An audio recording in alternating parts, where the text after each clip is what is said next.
Hello guys, welcome to Castonlar Movie Media, uh,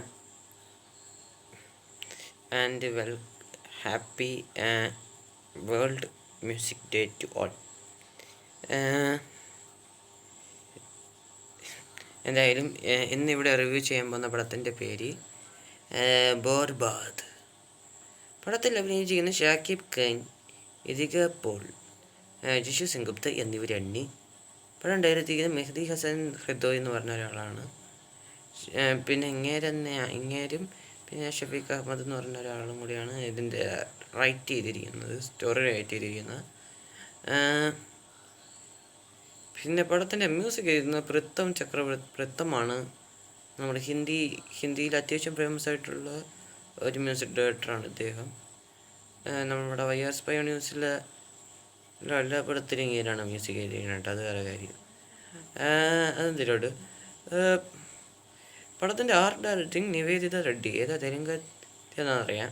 പിന്നെ പടത്തിൻ്റെ stunt ചെയ്ത ആൾ, അതായത് പ്രത്യേകിച്ച് പറയണം, രവി വർമ്മ എന്ന് പറഞ്ഞ ഒരാളാണ് ഈ സിനിമയുടെ സ്റ്റണ്ട് ചെയ്തിരിക്കുന്നത്. അങ്ങനെ ഈ സിനിമയ്ക്ക് മാത്രം സ്റ്റണ്ട് കൊടുത്തിട്ടുള്ളൂ. പിന്നെ പടത്തിൻ്റെ visual effects by Sujith Das. ഇതൊക്കെ ആരുടെ ചെയ്തത് ഇനി അറിഞ്ഞോളൂ കേട്ടോ. പിന്നെ edited by Subhajit Singha. And this movie is from animals spoof universe. പുതിയ സ്പൂഫ് യൂണിവേഴ്സാണ് ആനിമൽസ് സ്പൂഫ് യൂണിവേഴ്സ്. എന്തായാലും ഈ റിവ്യൂ ചാനലിൽ, എൻ്റെ ഈ ചാനലിൽ ഞാൻ ഒരുപാട് സ്പൂഫ് യൂണിവേഴ്സിനെ കുറിച്ച് പറഞ്ഞിട്ടുണ്ട്. ഒരുപാട് സ്പൂഫ് യൂണിവേഴ്സിനെ നിങ്ങൾക്ക് പരിചയപ്പെടുത്തിയിട്ടാണ് കേട്ടോ. ഇപ്പോൾ ഗേജ് spoof universe, Arjun Reddy spoof universe, Premalu spoof universe, അത് ഞാൻ പറഞ്ഞിട്ടുണ്ട്. അത് ഒറ്റപ്പെടാതെ ഞാൻ ഇട്ടുള്ളൂ. പിന്നെ ഫൈറ്റർ സ്പൂഫ് യൂണിവേഴ്സ്, പിന്നെ ഏതായിരുന്നു മറന്നുപോയിട്ട്. അങ്ങനെ ഒരുപാട് സാധനങ്ങളൊക്കെ ഞാൻ പരിചയപ്പെടുത്തിയിട്ടുണ്ട്. അപ്പോൾ ഇത് ഇപ്പോൾ ആദ്യമായിട്ടാണ് ആനിമൽ സ്പൂഫ് യൂണിവേഴ്സിനെ പരിചയപ്പെടുത്താൻ പോകുന്നത്. ഇതിൽ ആദ്യത്തെ ഇൻസ്റ്റാൾമെൻ്റാണ് സിനിമ. പടം എങ്ങനെയുണ്ടെന്ന് ചോദിച്ചാൽ നല്ല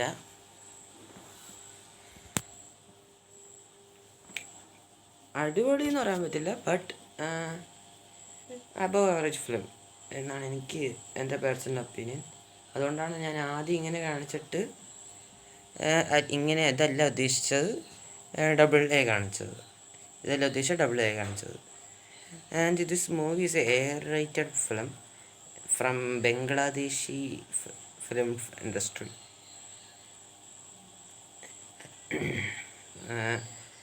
പടത്തിലെ നെഗറ്റീവ്സ് പറയാം.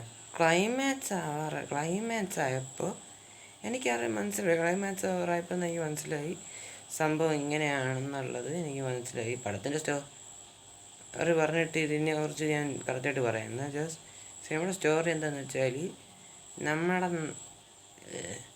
നമ്മുടെ നായകൻ എന്ന് പറയുന്നത് ആനിമൽ സിനിമയിലെ രൺബീർ കപൂറിനെ പോലെ എൻ്റെ പൈസയിൽ നടത്തി ഉദ്ദേശിക്കുന്ന ഒരു ചെറുകൻ ഒരാൾ. അപ്പോൾ ഇങ്ങനെ കല്യാണമൊക്കെ കഴിയും. അങ്ങനെ വരുമ്പോൾ ഫാമിലിയിൽ അച്ഛനെന്തോ പ്രശ്നം പറ്റും. അങ്ങനെയൊക്കെയായിരുന്നു അച്ഛനെന്തോ പറ്റും. അപ്പോൾ അച്ഛനെ ആക്രമിച്ച ആൾക്കാരെ കൊല്ലണം എന്ന് പറഞ്ഞ് നടക്കുന്ന നായികൻ എന്നായിരുന്നു ആനിമലിൻ്റെ കഥ. ഇതിൻ്റെ അത് എങ്ങനെയാണെന്ന് വെച്ചാൽ, ആനിമലിൻ്റെ മേക്കിങ് ഉണ്ട്. Screen play was animal. ക്യാരക്ടേഴ്സിനൊക്കെ ബിൽഡ് ചെയ്ത് വെച്ചിരിക്കുന്ന വിധവും, മീൻസ് നായകൻ ക്യാരക്ടറാണെങ്കിലും നായകൻ്റെ അച്ഛൻ ക്യാരക്ടറാണെങ്കിലും, സ്റ്റാർട്ടിങ്ങിലൊന്നും നായകൻ്റെ അച്ഛൻ്റെ ക്യാരക്ടർ കാണിച്ച സമയത്ത് അങ്ങനെ അവർ ശ്രദ്ധിച്ചിട്ടില്ല. ബട്ട് പിന്നീട് അവർ അത് ശ്രദ്ധിച്ചത്. പിന്നെ ഈ ബോഡി ഗാർഡ്സിനെ കാണിക്കുന്ന സമയത്തൊക്കെ അതേമാതിരിയാണ് കാണിച്ചിരിക്കുന്നത്. പിന്നെ ഇത് മറ്റേ ആനിമലിലെ മറ്റേ സീനുണ്ട്, മറ്റൊരു ഹോട്ടലിൽ വന്നിട്ട്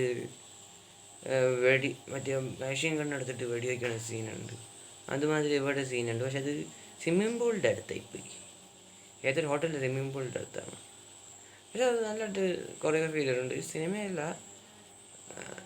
അപ്പോൾ ഈ പടത്തിൻ്റെ ക്ലൈമാക്സ് ഞാൻ പറഞ്ഞല്ലോ, എനിക്ക് ആകെ നെഗറ്റീവ് തോന്നിയത് ക്ലൈമാക്സ് എത്തിയപ്പോഴാണ്. മീൻസ് ക്ലൈമാക്സിൽ ഞാൻ വിചാരിച്ചെന്താണെന്ന് വെച്ചാൽ, ഈ സിനിമയിൽ നായിക ഈ സിനിമയിൽ പറയുന്നുണ്ട് നായകൻ്റെ അച്ഛൻ നായികയുടെ അമ്മയോട് തെറ്റ് ചെയ്തുകൊണ്ടാണ് നായികയുടെ അമ്മ സൂസൈഡ് ചെയ്തത്. അപ്പോൾ അതിന് റിവെഞ്ച് എടുക്കാൻ വേണ്ടിയിട്ട് നായിക വരുന്നു. പക്ഷേ കഷ്ടകാലത്തിന് നായകനെ ഇവനായിട്ട് പ്രണയത്തിലാണ്. പക്ഷെ ത്തിലാണ് ഇവർക്ക് കല്യാണം കഴിക്കണം എന്ന് ആഗ്രഹമില്ല. കാരണം എന്താ, നായകൻ്റെ അച്ഛൻ ഇവളുടെ ശത്രുവാണ്, നായികയുടെ ശത്രുവാണ്. അതുകൊണ്ട് ഇവനെ തൊട്ട് ഞാൻ പറ്റിക്കുകയാണെന്ന് പറഞ്ഞിട്ട് കള്ളം പറയും. അതുതന്നെ ലാസ്റ്റ്.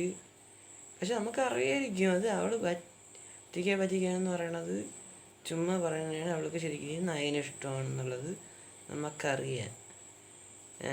അവളുടെ ആഗ്രഹം എന്താണെന്ന് വെച്ചാൽ നായകൻ നന്നായി കാണണം എന്നുള്ളതാണ് അവളുടെ ആഗ്രഹം. കാണണം, എന്നിട്ട് കല്യാണം കഴിക്കണം എന്നായിരിക്കും അവളുടെ ആഗ്രഹം. ആഗ്രഹം. എന്നിട്ട് നായകൻ്റെ അച്ഛനെ നായകൻ്റെ ഇതിൽ നിന്ന് കൊല്ലണം എന്നുള്ളതായിരിക്കും അവളുടെ ആഗ്രഹം. ബട്ട് ലാസ്റ്റ് ഇവനെന്താ കാണിച്ചതെന്ന് വെച്ചാൽ ക്ലൈമാക്സിൽ ഒരു ജിഷു സെങ്കുത്തയാണ് സിനിമയിൽ വില്ലൻ. അപ്പോൾ അങ്ങേരാണെങ്കിൽ നിർബന്ധിച്ച് ഇവിടെ കെട്ടാൻ നോക്കും. അവൾക്കാണെങ്കിൽ ഇതിൽ ഒരു ഇൻട്രസ്റ്റ് ഇല്ല എന്നുള്ളത് കണ്ടതെന്ന് മനസ്സിലാവും ഇതിക പോണെന്ന്. അപ്പോൾ ആ സീൻ ഇത് കെട്ടിക്കാൻ നോക്കുമ്പോൾ ഇവൻ കയറി വരും. എന്നിട്ട് ജിഷു സെങ്കുത്ത് കൊല്ലും. എന്നിട്ട് ഇവള് കെട്ടുപിടിക്കും. കാര്യം പറയാൻ വേണ്ടിയിട്ടാണ് ഈ സത്യം പറയാൻ വേണ്ടിയിട്ടാണ് അവൾ കെട്ടുപിടിച്ചത്. പക്ഷെ ഇവന് ഒന്നും മനസ്സിലായില്ല. ഒറ്റ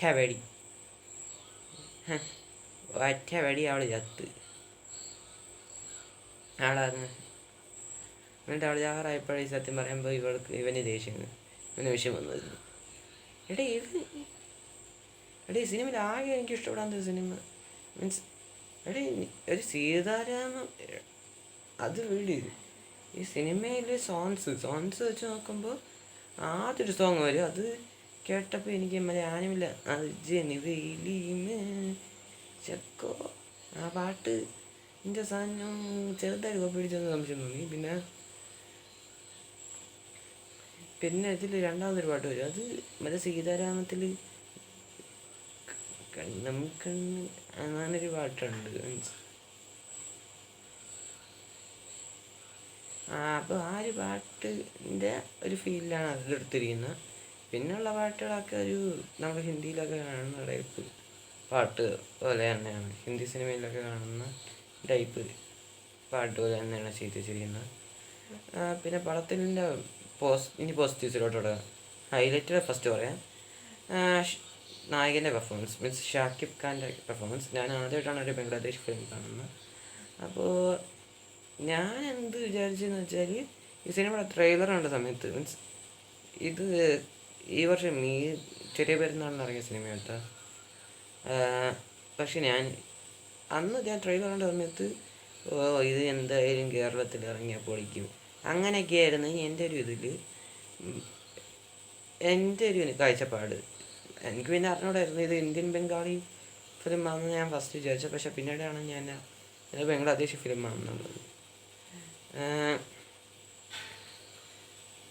അതെന്തോട്ടെ. അപ്പോൾ ഇന്ത്യയിലൊന്നും ഇറക്കിയില്ല ഇത് മീൻസ് ഇതിൻ്റെ സിനിമയ്ക്ക് റിലീസ് ഉണ്ടായിരുന്നില്ല എന്നാണ് കേട്ടത്. ബുക്ക് എടുത്ത് നോക്കിയാൽ പോലും ഈ സിനിമയുടെ പേര് കാണുന്നുണ്ട്. നിങ്ങൾ ഗൂഗിളിൽ നിന്ന് അടിച്ചു നോക്കേണ്ടി വരും, അല്ലെങ്കിൽ IMDb അടിച്ചു നോക്കേണ്ടി വരും.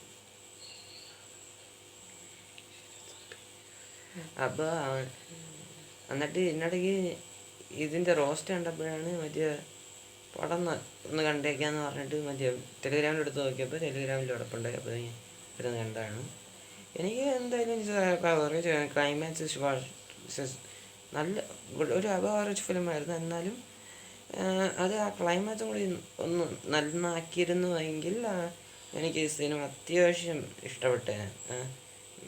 ഇഷ്ടപ്പെട്ടതിനല്ല, ഒരു നല്ല സിനിമയ്ക്ക് മൊക്ക ക്ലൈമാക്സ് അങ്ങനെ എനിക്ക് തോന്നിയത് സിനിമ കണ്ടിട്ട്. ഒരു അവറേജ് എന്ന് പറയേണ്ടവർ ഒരു അടിപൊളി പടം എന്ന് പറഞ്ഞു ഞാൻ ഈ സിനിമേനെ. പിന്നെ ജിഷു സെങ്കുത്തോ എൻ്റെ അപ്പോൾ ആദ്യം തൊട്ട് അവസാനം വരെ ആദ്യമൊക്കെ മീൻസ് ഫസ്റ്റ് ഹാഫിൽ ഷാക്കിബ് ഖാൻ്റെ വിളയാട്ടമാണ്. അങ്ങനെ ചെയ്ത് വെച്ച സാധനം ആനിമലിൽ രൺബീർ കപൂർ എന്താണ് ചെയ്തത് അതുമാതിരി തന്നെ അങ്ങനെ അതിന് അത്യാവശ്യം ഇൻസ്പയർ ആയിട്ടുണ്ട്. ആ സിനിമ കണ്ടിട്ട് തന്നെയാണ് ഈ സിനിമ എടുക്കാൻ പ്ലാൻ ചെയ്തതെന്ന് തോന്നുന്നു. സിനിമയ്ക്ക് ഓക്കെ അടിച്ചെന്ന് തോന്നുന്നു. അതിലെ മാതിരി തന്നെ ഒരു സീൻ പോലും കുറെ വയലൻസ് സീക്വൻസസ് ഒക്കെ അതുമാതിരി തന്നെ അവർ ശ്രമിച്ചിട്ടുണ്ട് അത്യാവശ്യം. അത് അങ്ങനെ എനിക്ക് രൺബീർ കപൂറിൻ്റെ അത്രയൊന്നും ആകാൻ പറ്റില്ല. പക്ഷേ എനിക്ക് ബംഗാളിലെ രൺബീർ കപൂർ ആവണം, രൺബീർ കപൂർ എനിക്ക് പൊട്ടണം അസഹ്യം എന്ന് പറഞ്ഞുകൊണ്ട് അഭിനയിച്ചാന്ന് തോന്നുന്നു. അങ്ങനെ കറക്റ്റായിട്ട് അത് ചെയ്ത് വെച്ചിട്ടുണ്ട്. മീൻസ് ബംഗ്ലാദേശിലെ രൺബീർ കപൂർ ആവാൻ നോക്കിയിട്ടുണ്ട് ഞാൻ.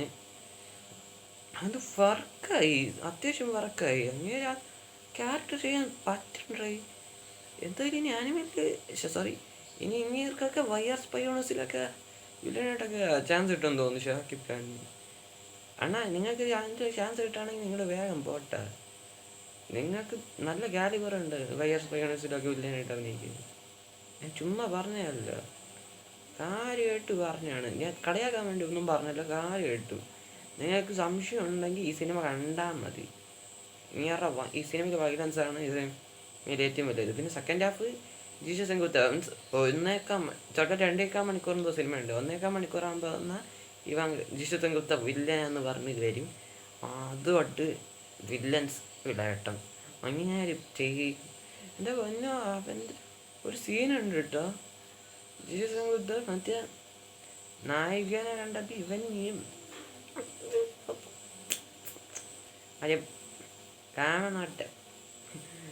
കാമം കയറിയിട്ട് മെറിയിട്ട് ഇവളുടെ കയ്യിൽ നോക്കുമ്പോൾ ആര് കടി നഖം കണ്ട് ഇങ്ങനെ മുറുക്കി പിടിച്ചിരിക്കണായിട്ട് മുറുക്കി പിടിച്ചിട്ട് ഇതുകൊണ്ട് ഉള്ള കൈ മുറിഞ്ഞതായിട്ട് കാണും. അപ്പോൾ തന്നെ അപ്പോൾ ഇങ്ങനെ മണത്ത് നോക്കും. ഇങ്ങനെ മണത്ത് നോക്കുമ്പോൾ മനസ്സിലാവും ഇയാൾ അവൻ്റെ ആൾക്കാരിൽ ആരുമാണ് കൂടെ, അവൻ്റെ ബോഡി ഗാർഡ്സിൽ ആരുമാണ് അതങ്ങനെ പിടിച്ചിരിക്കണേന്ന് മനസ്സിലായി. അവൻ്റെ കൈ പിടിച്ച് ആ ബോഡി ഗാർഡ്സിൽ അതാരാണ് അവൻ്റെ കൈ പിടിച്ചോട് അറ്റ കടി, നല്ല കടി കടിക്കും, നല്ല ഇറുക്കി കടിച്ചിട്ട് ഇറുക്കി കടിച്ചിട്ട് അങ്ങനെ വായ ഫുള്ള് രക്തം. എൻ്റെ ഫുള്ള് രക്തമായിരിക്കും.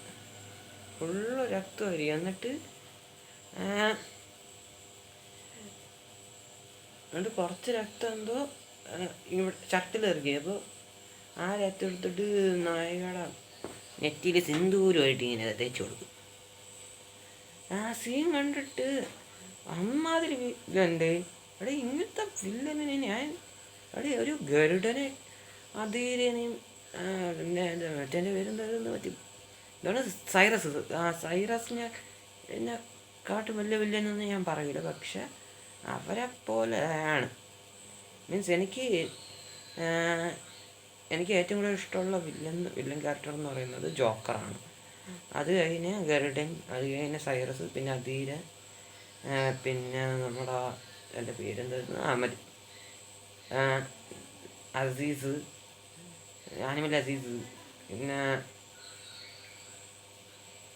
കില്ലിലെ രാഘവജോയിലിൻ്റെ ക്യാരക്ടർ, പിന്നെ സിദ്ധാർത്ഥ അഭിമന്യു, മുത്ത് തനിയൊരു വലിയ ആര്യൻ സ്വാമിയുടെ വില്ലൻ ക്യാരക്ടർ. പിന്നെ അതാണ് ആ ക്യാരക്ടറുടെ പേരോടെ സിദ്ധാർത്ഥ അഭിമന്യു എന്ന്. പിന്നെ ഗില്ലിയിലെ പ്രകാശ് രാജിൻ്റെ വില്ലൻ ക്യാരക്ടർ മീൻസ് മുത്തുപാണ്ടി. അതൊക്കെ കഴിഞ്ഞാൽ ഇതായിരിക്കും എന്ന് ഞാൻ ഉറപ്പിച്ച സാധനം. അമ്മാതി വയലൻസ് ഉണ്ട്. സെക്കൻഡ് ഹാഫ് മീൻസ് ഫസ്റ്റ് ഹാഫിൽ എൻ്റെ സ്റ്റാർട്ടിങ്ങിൽ ഒന്ന് മനസ്സിലായി ഇത് ആനിമൽ സ്പൂഫാണ് എന്നുള്ളത് അവർ കാണിച്ചു തന്നിട്ടുണ്ട്. പിന്നെ പിന്നെ ഫസ്റ്റ് ഹാഫ് ഞാൻ വീണ്ടും പറയുകയാണ്, ഫസ്റ്റ് ഹാഫ് നായകൻ്റെ വിളയാട്ടം മീൻസ് ഷാക്കിബ് ഖാൻ എന്ന് പറയുന്ന നായകൻ്റെ വിളയാട്ടം. സെക്കൻഡ് ഹാഫ് ഈസ് ശിശുസംഗം വില്ലൻ്റെ വിളയാട്ടം, അഥവാ ശിശുസംഗപ്ത ചെയ്ത വില്ലൻ ക്യാരക്ടറിൻ്റെ വിളയാട്ടമാണ്. നമുക്ക് ധൈര്യമായിട്ട് കാണാം. പിന്നെ പക്ഷെ വേറെ എന്താണെന്ന് വെച്ചാൽ എനിക്ക് ചില ഡയലോഗ്സൊന്നും മീൻസ് മാത്രമേ എനിക്ക് വർക്കായുള്ളൂ, മീൻസ് മനസ്സിലായുള്ളൂ എന്നാണ്. എന്താണെന്ന് വെച്ചാൽ കാരണം ഈ സിനിമയിൽ എനിക്ക് പണി കിട്ടിയത് അതാണ്. എന്നുവെച്ചാൽ ചില ഡയലോഗ്സ് മാത്രമേ എനിക്ക് മനസ്സിലായുള്ളൂ, കൂടുതൽ ഡയലോഗ്സ് എനിക്ക് മനസ്സിലായില്ല. അതെന്താ ഞാൻ അങ്ങനെ ഉദ്ദേശിച്ചെന്ന് ചോദിച്ചാൽ, ഈ സിനിമയുടെ ഞാൻ കണ്ട പ്രിൻറ്റിന് മീൻസ് ഞാൻ ടെലഗ്രാമിൽ കണ്ട പ്രിൻറ്റിന് ഇംഗ്ലീഷ് സബ്സ്റ്റിറ്റ്യൂഷൻസ് ഉണ്ടായിരുന്നില്ല. അതുകൊണ്ട് എനിക്ക് ചില ഡയലോഗ്സ് മാത്രമേ എനിക്ക് ക്ലിയർ ആയുള്ളൂ. മീൻസ് ഞാൻ ആദ്യമായിട്ടാണ് ബംഗ്ലാദേശ് സിനിമ കാണുന്നത്. ഇതിനു മുമ്പ് ഇന്ത്യൻ ബംഗാളിയിലൊരു സിനിമ കണ്ടിട്ടുണ്ട്, മറ്റേ സിംഗത്തിൻ്റെ ബംഗാളി റീമേക്കെന്നും പറഞ്ഞിട്ട്. എൻ്റെ പേര് ഞാൻ മറന്നു, അതുകൊണ്ട് ഞാൻ തൽക്കാലം പറയണില്ല. അതിൽ മതി ജീത്തണ്ണനായിരുന്നു നായകൻ. അങ്ങനെ ഇപ്പോൾ ഓർക്കുമ്പോൾ എങ്ങനെ ബഹുമാനേ തോന്നില്ല. അതെന്തോട്ടെ. ആൻഡ് ഈ പടത്തിലൊരു കാര്യം പറയാൻ, വിഷ്വൽ എഫക്ട്സ് ഒക്കെ സൂപ്പർബായിട്ട് അത്യാവശ്യം ചെയ്തിട്ടുണ്ട്. ആദ്യം തൊട്ട് അവസാനം വരെയും അത് അവർ നല്ല വർക്ക് ചെയ്തിട്ടുണ്ട്. പിന്നെ ആർട്ട്, നിവേദിത റെഡ്ഡി എന്ന് പറഞ്ഞ ഒരാളാണ് ഇതിൻ്റെ ആർട്ട് ചെയ്ത് വെച്ചിരിക്കുന്നത്. സൂപ്പർ. മ്യൂസിക് ആൻഡ് ബിജിഎം അടിച്ച് പൊടിച്ച്. തമണ്ണ മാത്രമല്ല കേട്ടോ, ഇത് മ്യൂസിക് മാത്രമാണ് അങ്ങനെ ചെയ്തെന്ന് തോന്നുന്നു, പാട്ട് മാത്രമേ ചെയ്തുള്ളൂ എന്ന് തോന്നുന്നു. ബിജിഎം വേറെ ആരുമാണ്, അവരുടെ പേരൊന്നും ഞാൻ ശ്രദ്ധിച്ചില്ല കേട്ടോ, അത് വേറെ കാര്യം. എൻ്റെ Ravi Varma the stunter, it's a highly positive, highlighted positive സ്റ്റീവാണ്. സ്റ്റണ്ടിന് വേണ്ടിയിട്ടും ഈ പടം കാണും. പക്ഷെ വേറെ കാര്യം, ഇതിന് ഇംഗ്ലീഷ് സബ്സ്റ്റിറ്റ്യൂഷൻസ് എൻ്റെ കിട്ടിയില്ല. എനിക്ക് കിട്ടുമെന്ന് നോക്കിയിട്ട് ഡൗൺലോഡ് ചെയ്യാം, മേടിക്കുക.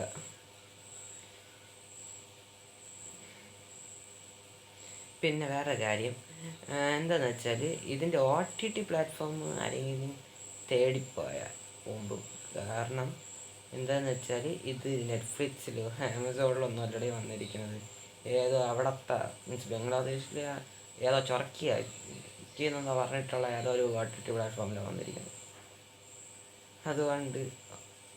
അതുകൊണ്ട് ഞാൻ ഇത്രയും ഞാൻ പറയുള്ളൂ. അതൊക്കെ ഡൗൺലോഡ് ചെയ്യണം. ഏറ്റവും ഭേദം നിങ്ങൾ ടെലിഗ്രാമിൽ നിന്ന് കാണുക എന്നുള്ളതാണ് എൻ്റെ ഒരു റിക്വസ്റ്റാണ്.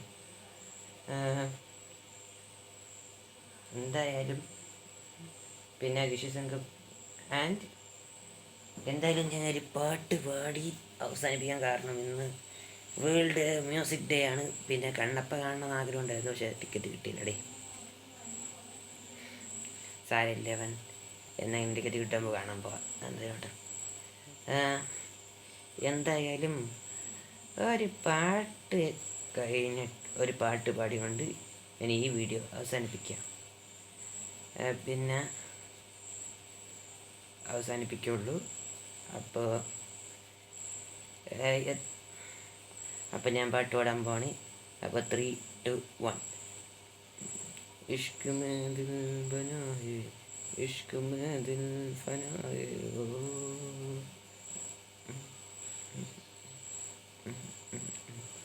अरे यार बुला दे मैंने कुछ हो जनाबे, ओ दिल ने सारे इश्क भूल बेफजूल ले अपना दर्द भूल, ओ दिल ने सारे इश्क भूल बेफजूल अपना दर्द भूल, ओ